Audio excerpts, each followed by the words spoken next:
Right, so now to the actual question. Now we've looked at the statement and we've defined all our terms, we look at the question. And in fact, there are two questions here. One, can we fix the epidemic of depression and anxiety? And two, how? So what is the question not asking?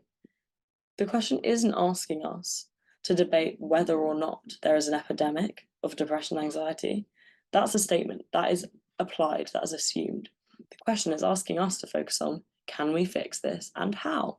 So it's asking us to focus on what might be the solutions rather than what are the problems, if that makes sense.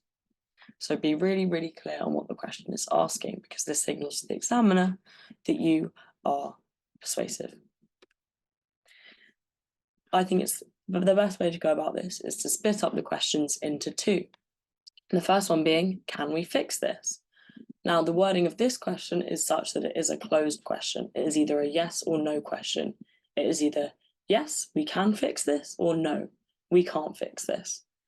And you need to be clear which side you are going to argue, because that's something that the John Locke Essay Competition really values, is clarity of argument and clear argumentation and sort of persuasive style. And it's very hard to be persuasive if you don't pick a side that is clear. So if you're arguing that, yes, we can fix this epidemic of anxiety and depression among young people, then you would go on to explain why and how. And if you're arguing, no, we can't fix this epidemic of youth anxiety and depression, then you would have to very effectively explain why this is not possible and why the epidemic cannot be fixed. And the second part of the question. So let's assume that we can fix the epidemic. How might we go about fixing the problem of youth anxiety and depression? It's an open question rather than a closed question. So how? There's lots and lots and lots of scope to explore and discuss ways we might fix the problem of youth anxiety and depression. And here I've put on the board a few different causes of youth anxiety and depression that we might want to think about.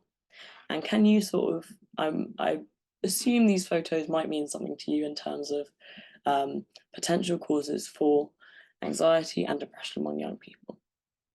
So on the left, we've got the use of technology, social media, screen time, the use of phones. Next to that, we've got a boy in a mask. So we've got the COVID-19 pandemic and the impacts that that had on mental health and still has mental health. In the middle, we've got money. So there are financial crises all over the world and increasing financial instability, which is disproportionately affecting young people. So that could be a potential problem or a potential cause. The next one is healthcare. So diagnosis, maybe it's the case that